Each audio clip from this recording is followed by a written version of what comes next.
السلام عليكم ورحمة الله وبركاته. ازيكم حبايبي؟ هنعمل مع بعض النهاردة العجة من الحاجات الكتير السهلة اللي الناس بتشتكي من حاجات بسيطة جدا فيها. ما بتنفش، ما بتطلعش كويسة، بتتعب. المكونات بتبقى فاصلة. كل الحاجات دي هنتكلم عليها واحنا شغالين النهاردة، واقولك ازاي تطلعي عجة مظبوطة مش بتلزق معاكي، كمان تكون هشة زيها زي اي كيك انت شغالة فيه. وصفة النهاردة حلوة جدا، فيها كمية خضار، ولو حابة انك تحطي انواع خضار اكتر من كده كمان هقولك واحنا شغالين. شكل العجة بتاعتنا اهي، المكونات بتاعتها حلوة، لونها جميل جدا. يلا بينا نبدأ الوصفة سوا مع بعض ونشوف عملنا النهاردة العجة ازاي، ومكونات سهلة وسريعة موجودة في قلب البيت. يلا بينا نبدأ سوا مع بعض. الخضار اللي انا حطيته النهارده 3 الوان من الفلفل. لو حابه انك تحطي خضار مبشور، جزر مبشور، مفيش مشكله. حابه انك تحطي بطاطس مكعبات مسلوقه، حلو جدا. آه، آه، فاصوليا مستويه برضو حلو جدا. لو حابه انك كمان تستخدمي قرنبيط مسلوق برضو هيديكي طعم حلو.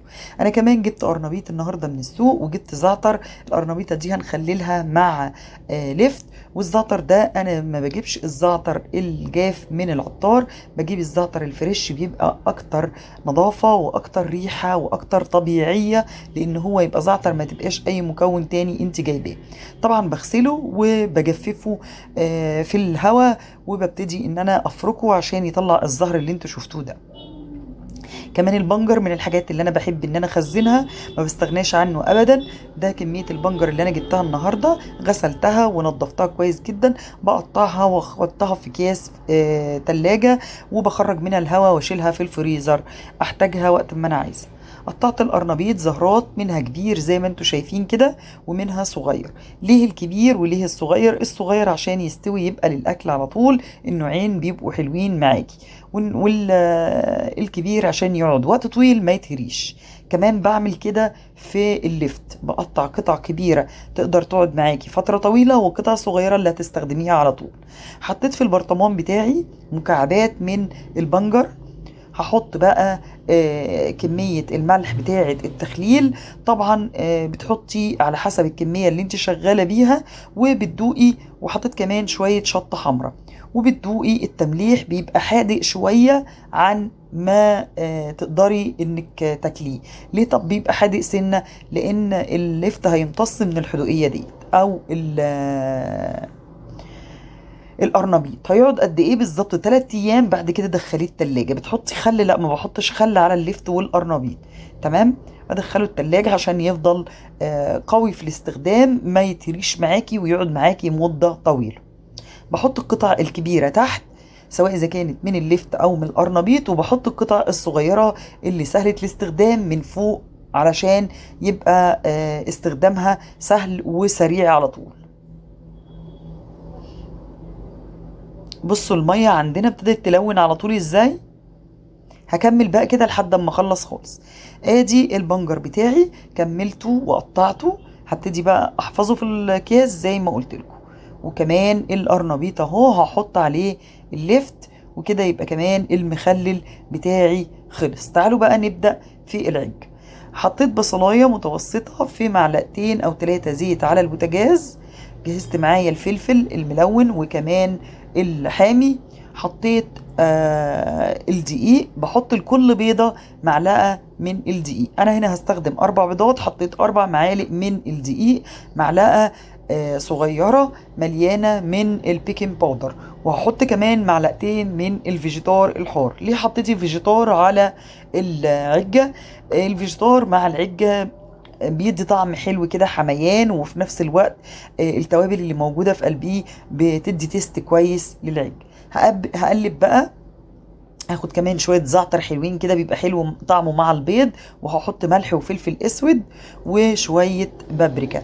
هقلب المكونات بتاعتي دي كلها كويس جدا، اللي هي الجافة. وهبتدي احط لها السايل بتاع المية، بحيث انها تبقى قوامها تقيل. تقيل بمعنى تقيل. ليه؟ لاني هخفه بالبيض بعد كده. يبقى التوابل اللي حطيتها زعتر لانه بيبقى حلو مع البيض زي ما قلت لكم، بابريكا، ملح وفلفل اسود. مع معلقه البيكنج باودر. هنا نزلت البيض بتاعي، معلش كنت فاكره ان الكاميرا بتصور لكن هي فصلت. نزلت طبعا البيض بتاعي، ونزلت الفلفل الملون، وحطيت معلقه من الكزبره الخضراء او البقدونس، او ممكن تحطي معلقتين او معلقه ونص من الاتنين مع بعض. الاتنين مع بعض برضو كويسين جدا. البصل اللي انا حطيته في 3 او 4 معالق من الزيت، دي المادة الدهنية اللي انا هسوي بيها العجة بتاعتي. طبعا استنيت لما يهدوا شوية عشان ما انزلش بالزيت سخن على العجة. هديت بس حاجة بسيطة مش بردت، ونزلته وقلبته عليها. طب ليه سويت البصل؟ انا ما سويتش البصل زي ما انتوا شفتوا كده، كان لونه شفاف، ودخلتها الفرن استوت وبقى شكلها جميل كده زي ما انتم شايفين. قعدت قد ايه بالظبط؟ قعدت 13 دقيقة، درجة حرارة 180. ده شكل العجة بتاعتنا. عملنا مع بعض النهاردة عجة البيض بطريقة بسيطة سهلة جدا. قلتلك على الحاجات اللي تطلع معاكي العجة مظبوطة، ان كل بيضة بتاخد معلقة من الدقيق ومعلقة ونص من المية. وصفة النهاردة وصفة سهلة سريعة، غدا عشاء، تقدري تستخدميها زي ما انت حابة.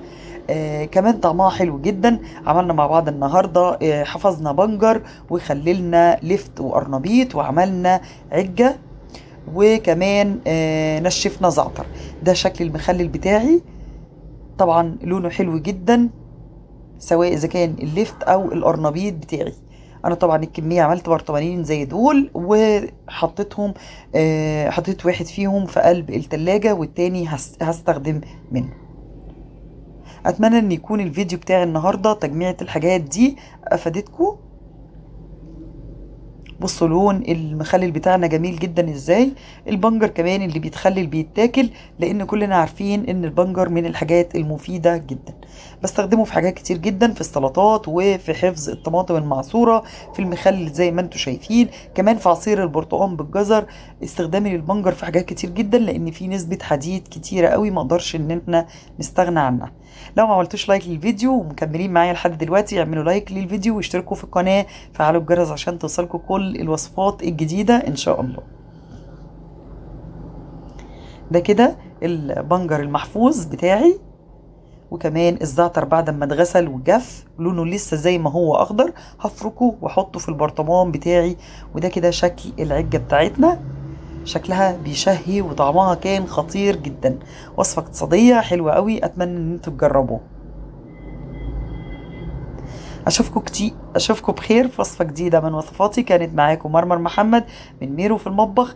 عملنا مع بعض النهاردة تفريزة حاجات كده اهو وعجة مصرية. سلام عليكم ورحمة الله.